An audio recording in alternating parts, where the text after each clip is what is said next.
So I'm here in the Comic-Con Brussels, the spring edition, and there are a lot of great actors here, such as Bryce Dallas Howard, and I've talked to Jennifer Beals from Flashdance. We talked about the sequel to The Grudge she was in, and she was really happy to talk about one scene that she did in the kitchen, where she hit her husband on the head.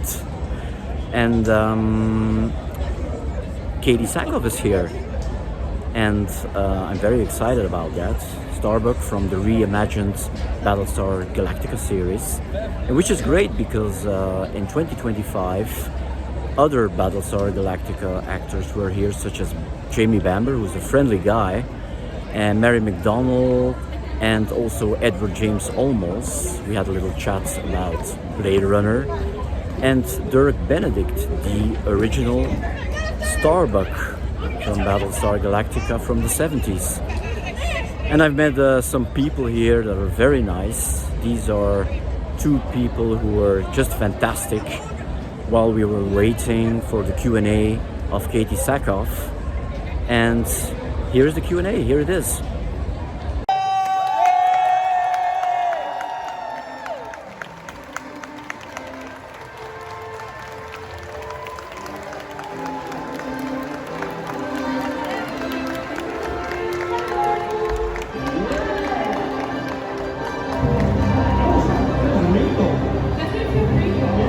Your Majesty. Thank you so much. I mean, I am a Disney princess. To be fair, have a sofa. Thank you. Have the sofa. Yeah. I like to think that you were just throwing yourself when you were that, not the audience, just answering the text. I know exactly. FaceTiming my children. Oh, Katee, welcome. Hi. Hi. Thank you for having me. Hey, we're very excited. I know. Are you guys on the same size couch as I am? Yeah, we used to have bigger couches, but now they feel like dentist-sized waiting room. Yeah. Yours looks a little dinky. Yeah. We feel weird if one of us goes along and the other goes there, because then it feels like you have Yeah, to we didn't sit think you had an interview, it's like, so hey. We'll stay over here. Yeah. Just be comfortable. How close would you like? Exactly. I would like my dental exactly. Yeah. You can sit one either side and just whisper in your ear. I know, Get right? really uncomfortable. Welcome. We always ask, first time in Belgium? It is my first time in Belgium.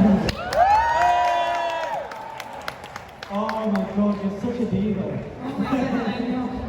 Oh my gosh, you guys, it's so hot. Are you guys hot? Yes, Yeah. I feel like I'm in a greenhouse. It's unusual for this as well. Yeah, it's sort of us. Yeah. We do have a little fire underneath the stage. Just to, Oh yeah. just to be, yeah. People just raise the temperature at every Comic-Con. Eventually this will be a sauna and everyone has to show up in towels. Sure, as long as you have cold plunges outside, Oh. I'm all over. That'll be awesome. Have you had much time here yet? Or is it been sort of struggling? I got in early yesterday. Those international flights for us, when we come over, it's always so weird because like you get dropped off at like 7 a.m. and you're like, well, what do I do now? You can't check into your hotel. You're so jet lagged and you're just like, what am I going to do? So I did, I feel like I just started drinking. I started having beer and wandering the city, which I feel like is what you're supposed to do when you get dropped off here. It's 7 a.m. somewhere. I mean, eating mussels and like getting dropped off. And then I was like, why is everything closed? You guys, I was so excited. I was like planning my shopping day because it was still like 7 a.m. and I'm wandering around and like, that store's gonna be awesome, that store's gonna be great. And then they never opened. And I was like, what is it? These Europeans never work. I found out it was a holiday. Oh, was it? Was it a holiday? Yeah. We're going to go to the supermarket. Yeah. We do get the supermarket for some snacks. Was the supermarket closed too? The one we wanted to go to was, they did look at us in Oh clothing. my god, you guys must come over to the US and be like, everything's open all the time. That's great. Capital. That's great. I know, right? Exactly. We never get to see. Do you get any good anywhere else in Europe while you're here? No, so I have 2 little kids and I try to stay awake as little as possible, so I'm going home Monday. Oh man. Yeah. How 2 and 4. That's been a common theme for our guests so far. Again, we tell her we get 2.5-year-old, so anyone who's a parent. Anyone who doesn't Girl or boy? I don't have kids, so I'm going to be representing you. That you know of. I have a 2-year-old that has turned into a demon, like in the last couple months. Like he was so sweet, he's so cute, and he's got these big chubby cheeks, and he's a demon. He like screams bloody murder. I think it's testosterone. It just like entered into his body, and so like, little boys, he's just like it hit him all at once, and he's just like, I don't know what to do. They get close to it, man. Apparently, when 7. They get another one. They get a really big one, and they turn into what we would say in the UK to be a melon. So there you go. So I'm prepared. I'll have eventually. I'll have a sweet boy again. There's a really adorable Grogu baby here as well. You guys. Look at this baby. There's so many babies. I know. I've already called my husband and said we need the 3rd. Is he just outsourcing one of them? Right? Exactly. We're just going to interview him. Have you done any costumes with the kids yet? So my daughter is obsessed with superheroes. She found this show, I don't know if you guys had it over here. It was on like in 2016 called Superhero Girls High. No. Superhero High or whatever. It's all about the superhero girls when they were in high school. So like all of them, like even the villains and the heroes are all in high school together. So like it's DC. So like Poison Ivy and like Katana and Bumblebee and like all the girls but in high school. So my daughter found this book when she was like 2 years old in like the frame-in at the library, and it was one of the comic books, and she fracking obsessed, you guys. She went crazy. She was like Wonder Woman all the time. She picked our Halloween costumes. I was Poison Ivy, which I think was kind of cool since I voiced her, so I was like, I could do this. My husband was Superman, and her chunky little brother was the Flash, which I think is very funny. That's very cute. Yeah, so she's like full on into superheroes. So this is why I love it, because obviously your kids probably aren't aware fully what your job is, but they're almost certainly going to get into things that you're in.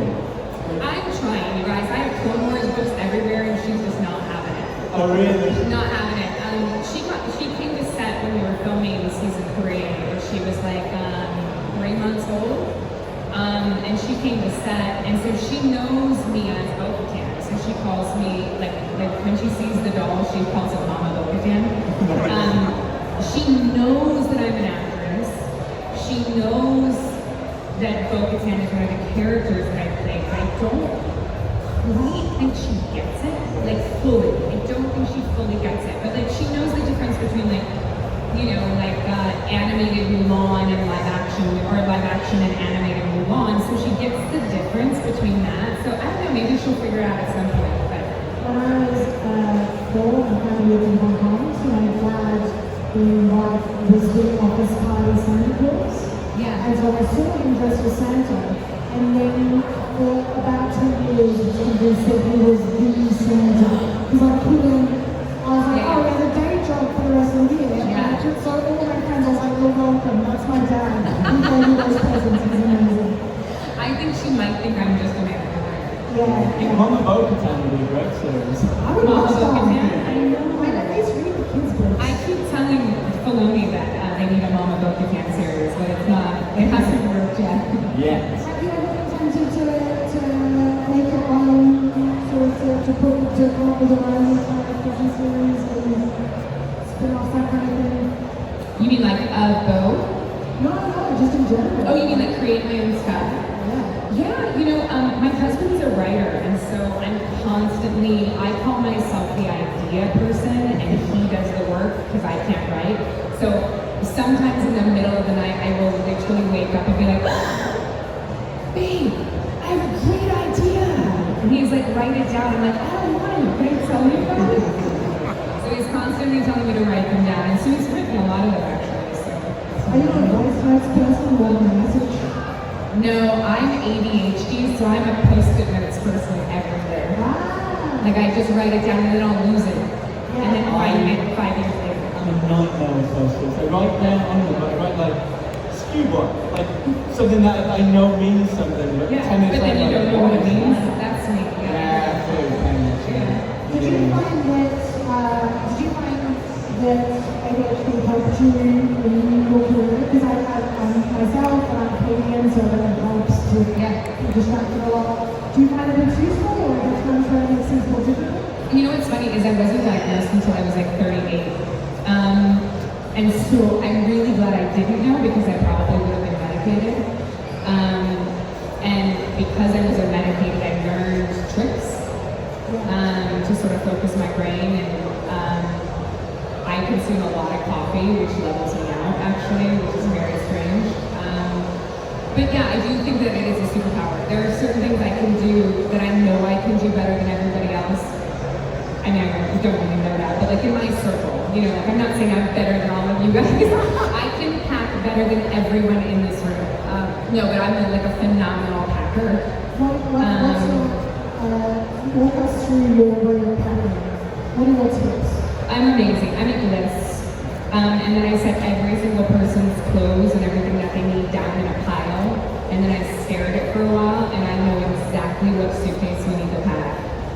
And then I will put that all together. Tetris. Yeah, it's like a big game of Tetris. But I break down my scripts the same way. So I actually will read a script and I will read it in chunks and then I'll break down a chunk and then another one and so on and so forth. And that's how I memorize dialogue as well. Like I color code my scripts and I memorize them in relation to how difficult each scene is going to be to memorize. I do it in that order. So I put the hardest scenes on the left. I know I need to memorize those first. I break those down based on day, and then so yeah. It's a bit crazy in my head, but it works. And then you put it in a suitcase. And then yes, the suitcase of my soul. What about that? I think from your mind you roll clothes on a suitcase. I do. I roll clothes. I'm a roller. That's how good you are acting. I can tell. Yeah, I'm a reconding the shit out of my head and my script all the time. Oh my god, it's amazing. Because you are in so many cool things, is there anything that you can't wait to show you? Or are you a bit like you sort of just like, if they find it, they find it?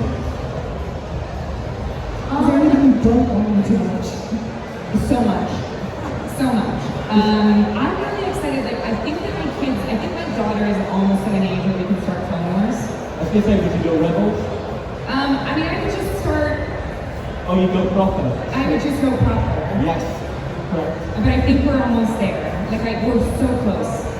The sad thing is that you've got to time it because you don't want it. You want them to find it and love it. You don't want them to find it like, oh, that's good.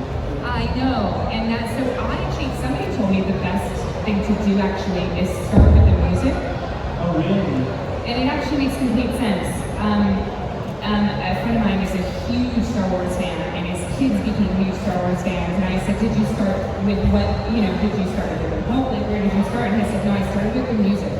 Oh, wow. And then they fell in love with the music, and the music was always on, so they felt a connection to it by the time they started watching it. And I was like, that makes so much sense, because also at the same time, music is something you can choose, and your kids just go, oh, I guess that's just the stuff mom and dad listen to, so you can have that in the background. And I think that's a great idea. So you might have a different theme song on the yeah, exactly. That's really. We actually do my son listen to classic like the movies every Sunday, and it's just that, it's just movie scores. Yeah. So calming. My daughter is obsessed with the soundtrack to Spidey and Friends.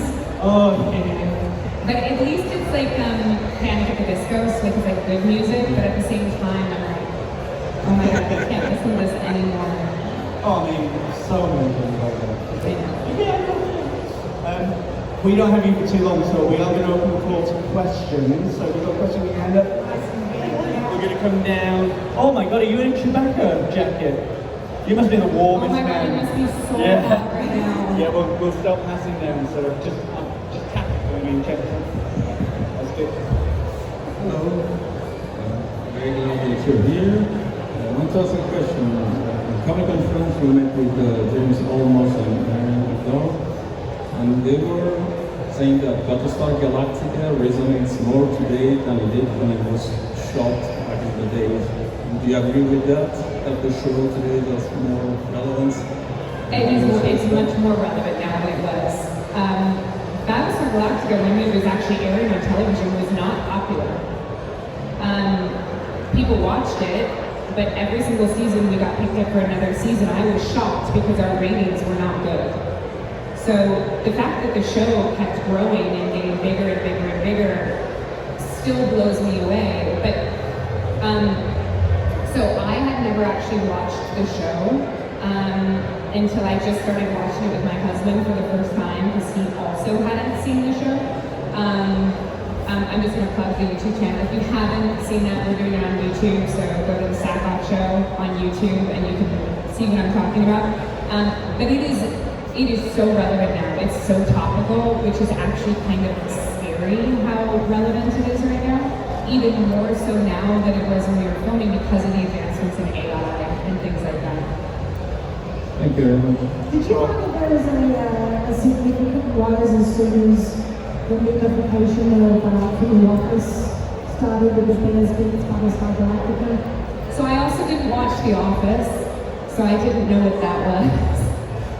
And I People just started saying it. no, I started seeing T-shirts and things, and I was like, what the hell is this? Yeah, and then I finally figured it out. Hi. Are you sure that it's only 2%? My husband told me it's at least 5 now. I think so. Who had questions? Sorry, did you have a question yet? Can you just put your hands up so I can see where the mic's coming next? We're going to weave round, yeah. Hello and welcome to Belgium. It's so great to have you. I was wondering, because you've done both Battlestar Galactica and Star Wars, which are both major franchises. So 2 questions, like how was it different? How were they different to make? And the second is, did you like science fiction, or is this something you just happened to come into? I'll answer your second question first. I loved science fiction growing up. My dad was a huge sci-fi fantasy nerd, and I say that with all the respect and love in the world because so am I. And the thing that my dad and I did together was watch TV and movies. Most specifically movies. And so my dad introduced me to fandoms. He showed me Star Wars when I was a kid because he wanted me to see Leia. I wanted to be Bruce Willis and save the Nakatomi building. Not that that's sci-fi, but action movies were so huge in our household as well. Sigourney Weaver is my idol since I was like 7 years old. So as soon as I got to a point in my career where I had the ability to choose what projects I wanted to do, because when you're first starting out, you kind of take anything they're willing to give you. But as soon as I had the ability to choose, I started choosing science fiction because that's what my dad would want to watch, and I felt like I owed it to him. And as far as Battlestar and Star Wars is concerned, the fandoms are different in the sense that Battlestar Galactica, the original, was only on TV for a year. That's it. So the fandom of Star Wars is so much bigger because it has existed for so long and it's also had new content for so long. Whereas Battlestar, love it or hate it, people cling to that one season of television because it only ever had a season, and I guess the movie called 1980, which the fans say don't watch. So I think they're different in that sense, is they're both so loyal, both fan bases, and they're both very passionate. You will never win all of them, but I do find that the Star Wars fandom is just bigger because of that reason. What is your nerd? What's your go-to nerd? Is it Star Wars or do you not go? It's the Alien franchise. It always has been. Yeah. That son is named after Ripley. Really? Yeah, we picked out for a girl and went to use the thing, so yeah, different. Yeah. My kids are named after Harry Potter. Oh, really? Yeah, our daughter's name is Ginevra, which is Ginny Weasley's real name is Ginevra, and then our son's name is Granger. Amazing. Love it. We got a question here. I was watching the Sackhoff story yesterday. The episode with Ron Moore. With Ron Moore. Ron Moore, yeah. He was you were talking about the fact that you have been to the Skywalker run. Are you at liberty to say what it looks like there, or not a press can be hosted? The Skywalker Ranch is one of the coolest things I've ever seen in my entire life. You sort of drive in, and it literally just feels like you're driving into a ranch. Like it's like a quintessential ranch. Like there's big, huge trees everywhere. Everything's manicured and gorgeous. Like it's really beautiful, and you don't even realize where you are until you get there. You park your car, you walk inside, and the memorabilia that is everywhere is insane. I didn't have the luxury of spending a ton of time there, but I did get a private tour, and it's pretty amazing. If you could steal one thing you saw, what was the thing where you went, ooh? There's a lot of memorabilia from Raiders of the Lost Ark. Is there? That's true. We're going to ask more questions, but so many things on our show. Hi, thank you for coming. You did both the voice of Bo-Katan and you actually played her. But what did you like the most and how was it different from being just a voice or actually being her? So, doing the voice of Bo-Katan had zero pressure. It was just, I was filming Battlestar Galactica at the time, so they always shot me or recorded me in Vancouver, so I never was in the booth with any of the other actors. I just sort of, when I first started, I didn't know what Bo looked like, so I didn't even have a picture of her in my head.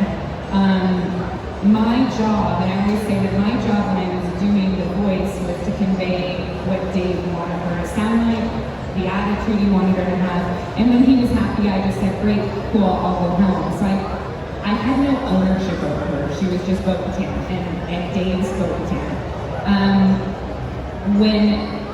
When I was asked to play her in season 2, I still didn't feel ownership over her. I felt like I was being asked to come in, almost like a nod to the fans of Clone Wars and Rebels. So my goal, I was still very nervous. I wanted to really just make sure that she was instantaneously recognizable to every single person that had seen Clone Wars and Rebels. So the moment she lands on that deck, I wanted everyone to know who she was. But I also didn't want her to be jarring to people who had never seen Clone Wars and Rebels. So I really wanted her to fit in that world seamlessly. So we really worked hard on her look and her armor and things. When I came back for season 3, I felt a shit ton of pressure. Because it was the first time where they started to allow me to do what I wanted to do with her. And at that point, I played her so long that I felt, and like Dave had said, you know her better than anybody. If anything comes up that you wouldn't think that she would do, let us know, and we'll change it. Within reason, of course, obviously. And so I put a lot of pressure on myself in season 3 to deliver her the way that I wanted her to be. So that's different. That's very different. What advice would you give yourself now that you've done that? To relax. To not take it so seriously.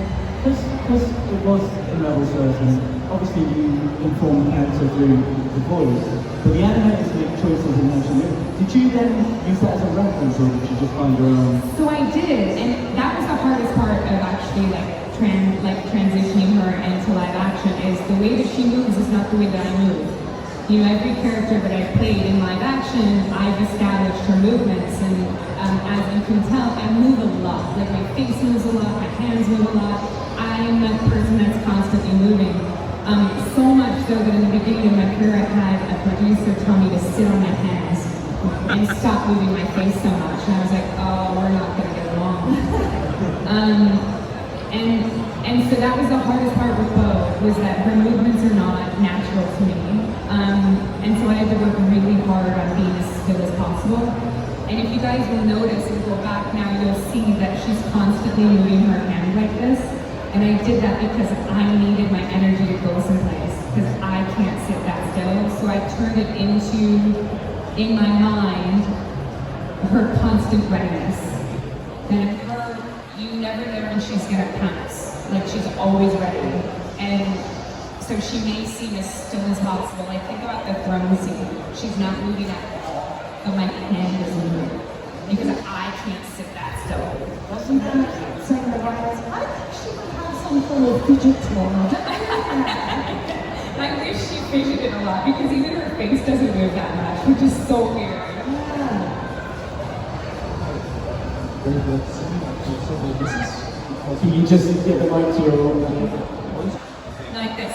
Can you hear me now? Yeah. Very happy to see you. You went several times to Comic Con, but you couldn't make it, unfortunately. I have a question concerning characters from Starbuck. How much did you influence her persona? Because it was very good, nicely done. And also, what did you think about her role as fighting hero? Did you like that aspect of... Spoilers, I haven't seen it. Oh, well, you know how it goes. So how did you make... How did you bring her to life?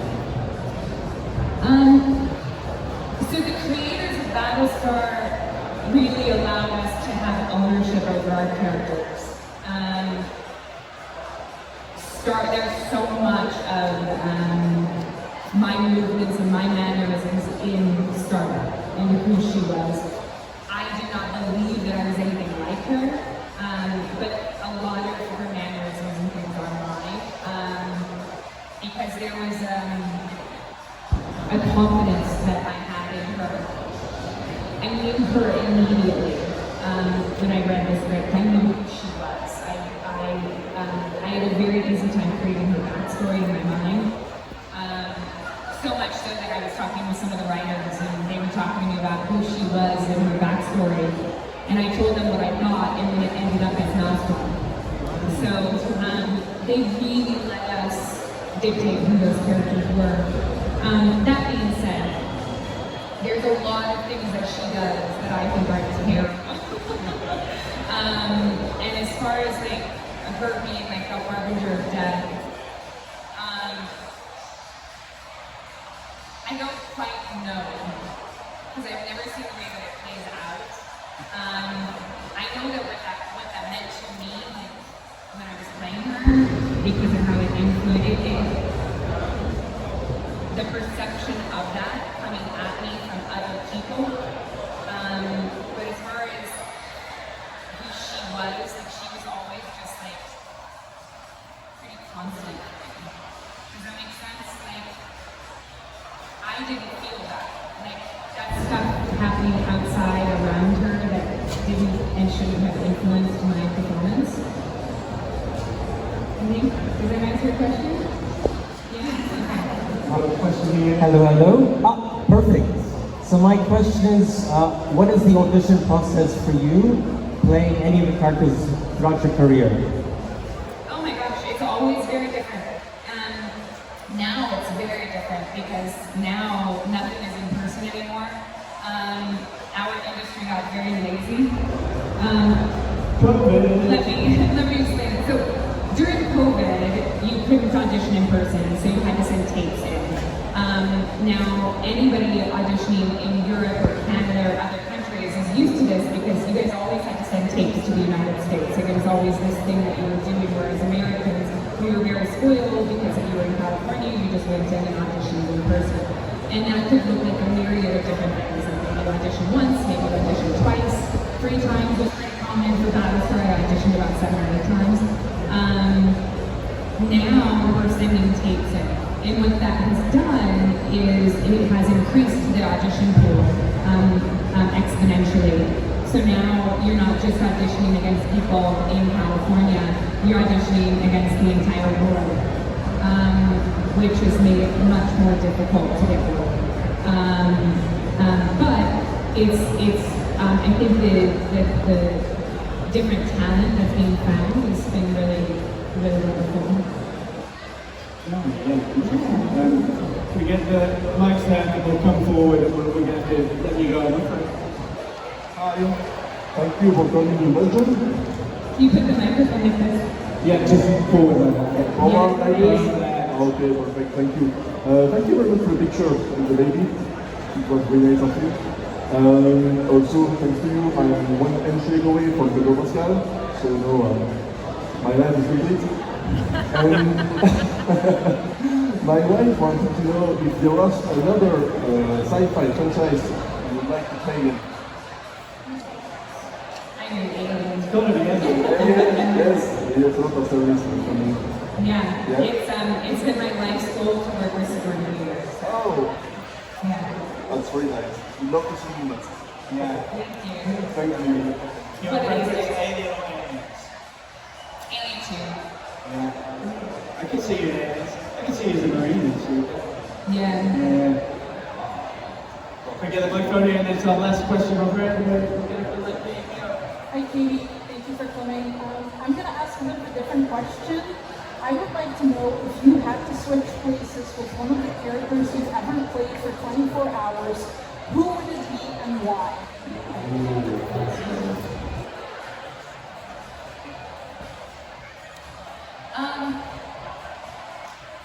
So I would absolutely switch with somebody that's like exists in like outer space. Because like that would be super cool. You want to go to space? And I would say again, You would go to space? I would go to space.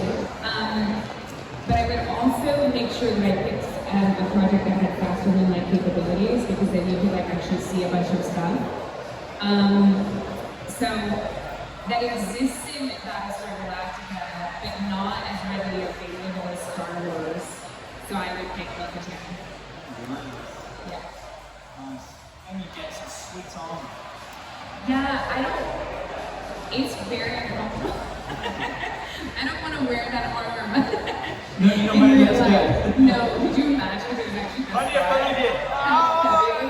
Oh my god, it's so, yeah, it's so heavy. Is it actually because you heavy? It's not that it's heavy, it's that it's cumbersome. Yeah. And so you put it on at the beginning of the day and it feels like it weighs nothing.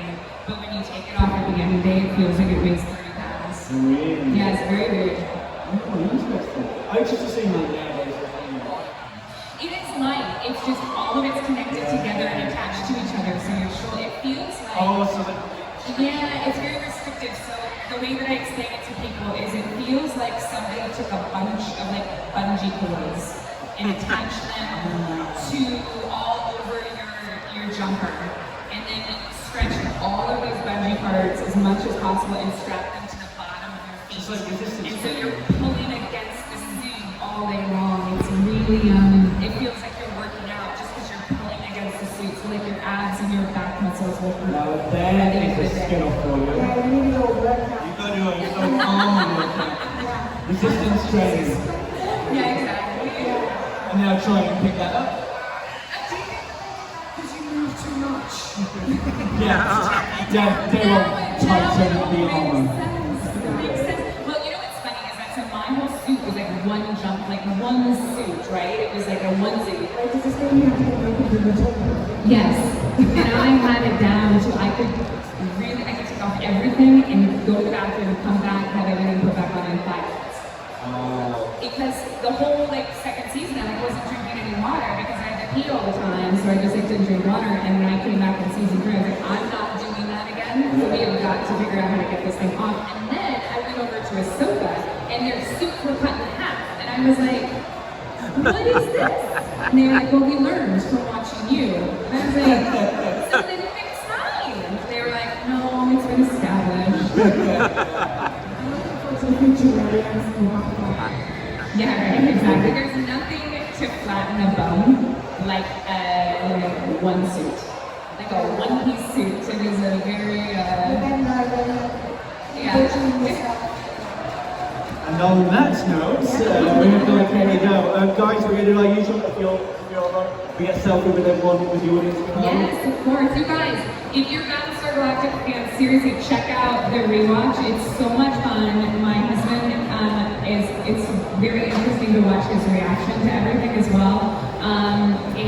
It's not every day that you get to do a watch along with the actor from the show, so I think you might enjoy that. So check that out. And you never know. I think we might do Clone Wars next, but that's yeah, we'll see. It's called the Sackhoff Show, so check that out. Do that immediately after this. Guys, give Katee a round of applause. We're getting our picture of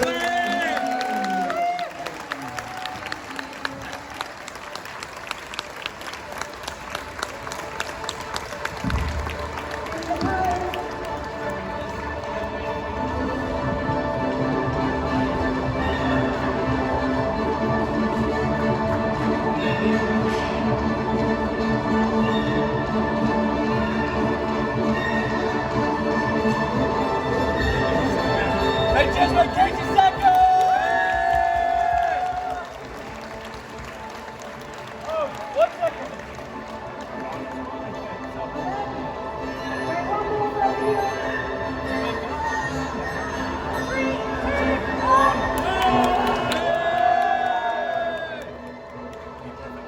Katee Sackhoff, Katie's here all weekend, please go see her at her booth, please ask questions, take things. And yeah, just one more time, winning